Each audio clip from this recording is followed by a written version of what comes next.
What's going on, everyone? Welcome back to the show. So I'm going to do something a little bit different today. I'm actually going to read the headlines with you guys. So every morning when I get up, I get a cup of coffee and I read the headlines, and then I decide what I'm going to do when it comes to a video.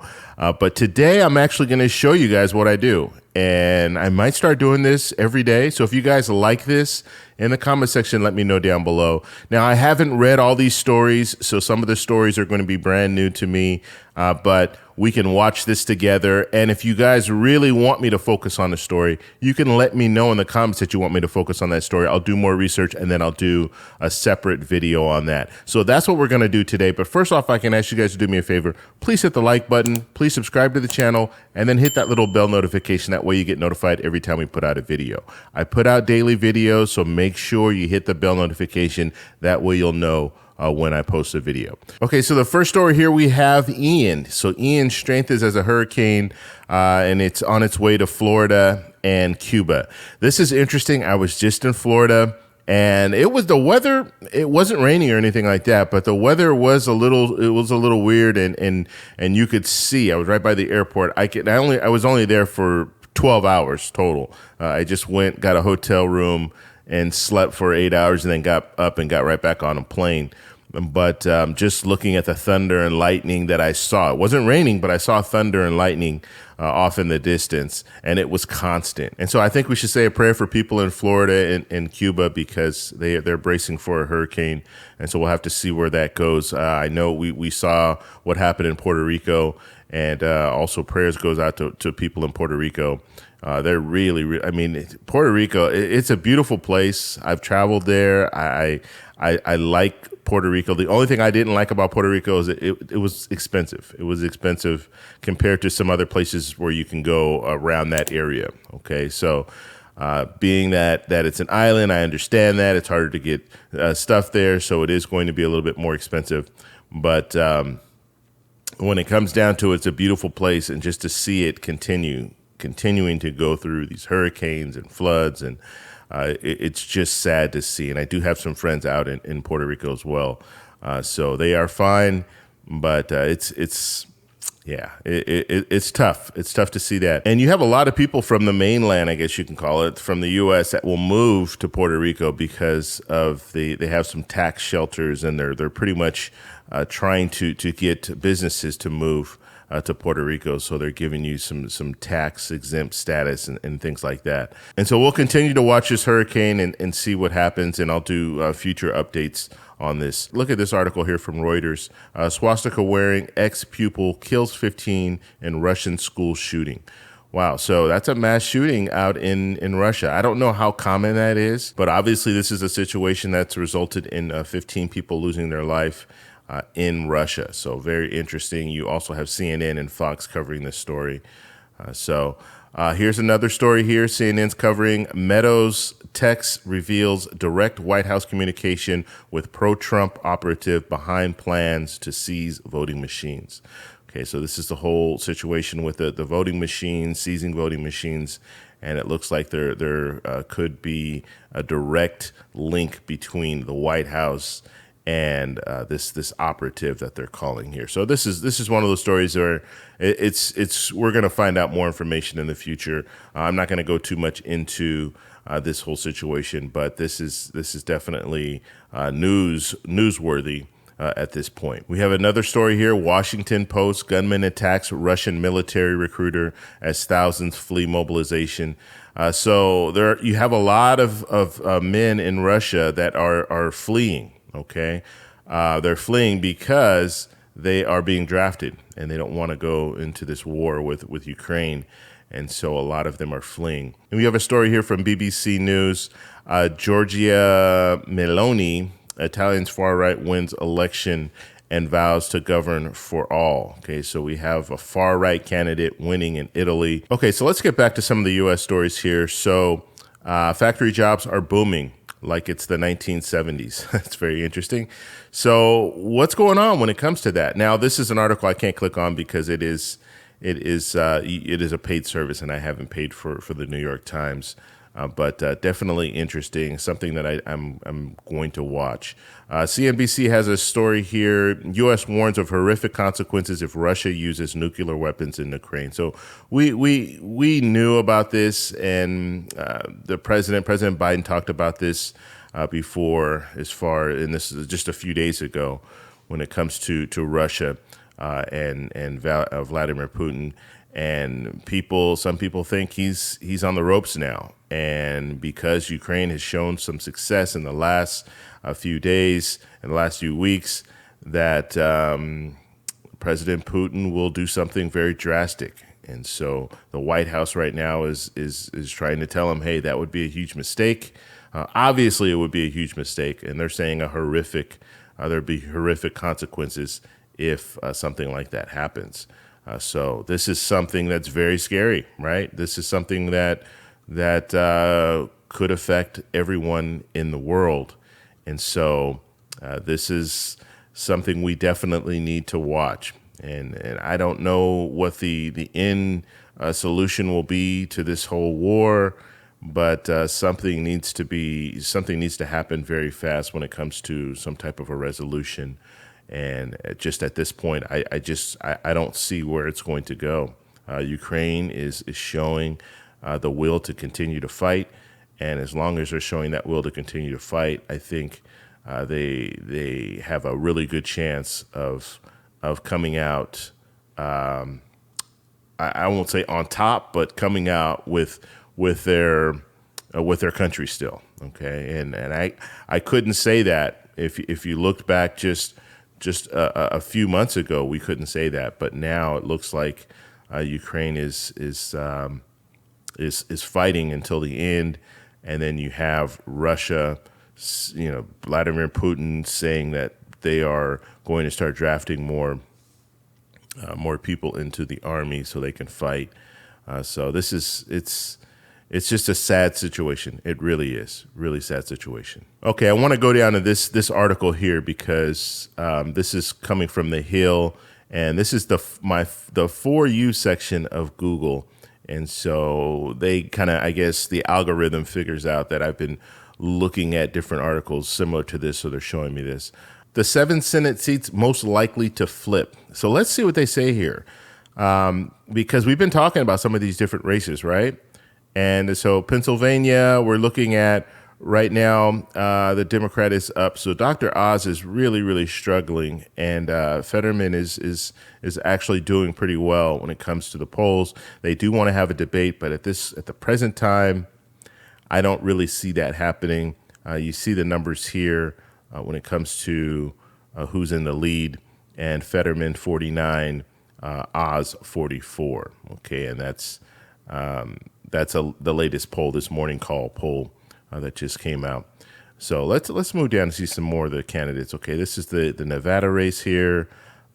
This is a close race. I know it was very, very close before. I've been looking at the polls. I've been watching this race. And right now, Nevada perhaps Republicans' best chance of flipping the Senate seat. So Republicans have a real good shot here. Okay, so we're definitely going to follow this. And this is Mastow, who's running as a Democrat, and she's running against Lexalt. And so, yeah, we'll have to see where this goes. Now, Nevada's always been, I won't say always been, but Nevada's kind of a purple state right now where they go either Democrat or Republican. They kind of go back and forth. But definitely a seat to continue watching. Okay, Herschel Walker he's still doing relatively well, being that you have Warnock coming in, and this is in Georgia. Warnock coming in as an incumbent. I guess you can call him an incumbent. But he's only been there 2 years, but he took over a seat. And Herschel Walker is still doing relatively well. Now, Herschel Walker is not doing well when it comes to debate, or I won't say debates, but just talking. His speeches are very, very incoherent. But for whatever reason, people in Georgia, they like him. And all the stuff that he has going on in the background when it comes to domestic violence and how many children he actually has and all this stuff, he is still able to stay in the forefront, which is, I mean, he's still neck and neck when it comes to this race. So this is one that we're really going to have to watch closely. I've actually, at this point, have said and kind of put it in the column of Herschel Walker winning. But Warnock, he'll. I mean, it's going to be a close race regardless. So we'll have to just see who comes out to vote and where it goes from there. This is another good race here in Wisconsin. This is Ron Johnson. He's an incumbent running for re-election, and he is in a tough fight against Mandela Barnes. And Mandela Barnes, in a lot of the polls that I've seen recently, Mandela Barnes is up. Okay, so this is going to be something we're really going to watch, because we could see an incumbent actually lose a seat here, and. Ron Johnson has said a lot of things, especially as of late, that are very troubling, especially when it comes to Social Security. He's been talking about having Social Security where they basically look into Social Security, having it sunset every year. So the Congress needs to approve more funding for Social Security every year. I won't even say more funding. They need to approve the program every year in order for it to move forward, which would be an absolute disaster. But this is something that he has been talking about. He said a lot of other things that are really off the wall, and so we'll have to see if he's able to maintain this seat in Wisconsin. Now, Ohio. Now, this is a race that I have been watching too closely. So you have J.D. Vance, who's a Republican, running against Tim Ryan, and the latest polls, let's see, the latest polls on here show Vance leading. So J.D. Vance up by 4 points. That's the latest poll. Okay, so this could be a seat that Democrats don't win. So we'll have to continue to follow this one as well.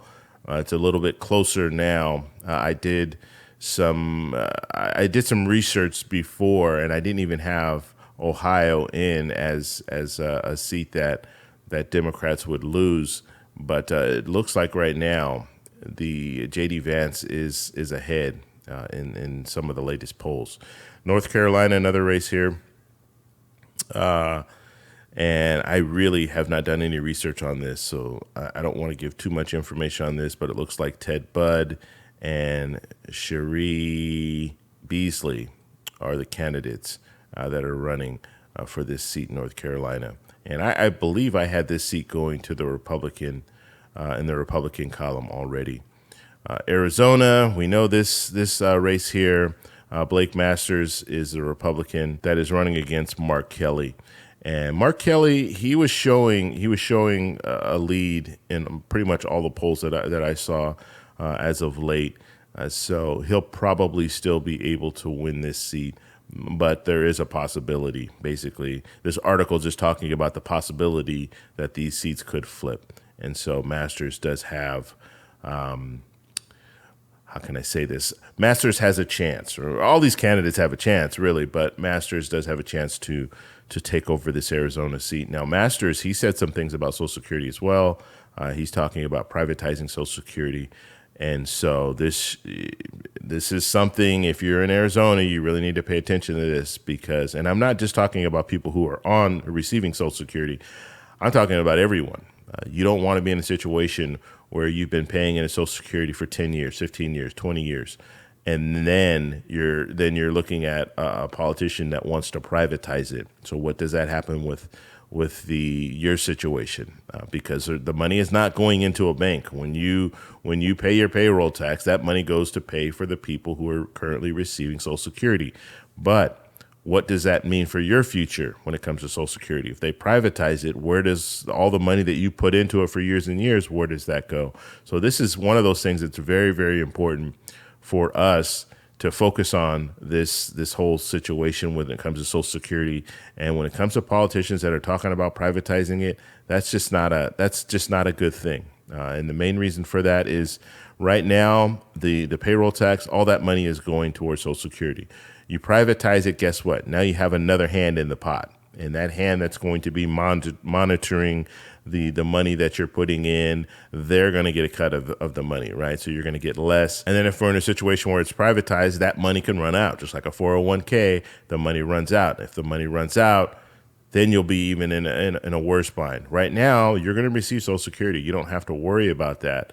Obviously, they need to reform Social Security, but not in a sense where they are privatizing it and putting basically an end date on Social Security. So those are some of the top stories that we have today. And I think I am going to start doing this just kind of even if I don't show you the videos, I'm going to start recording videos where I just kind of read the headlines for the first time and talk a little bit about what's going on with these headlines. And then let me know the stories that you're interested in the comment section. So if you see something and say, you know what, I want to know more about this, could you do a separate video on that? I'll do separate videos on this as well. But I want to start adding some more content to the channel. Definitely, we talk a lot about Social Security on this channel, and I want to talk about some of the other issues that are interesting to you guys. So let me know how you guys feel down below. If you like this video, please give me a thumbs up. Please subscribe for more, and I'll talk to you in the next one. Bye.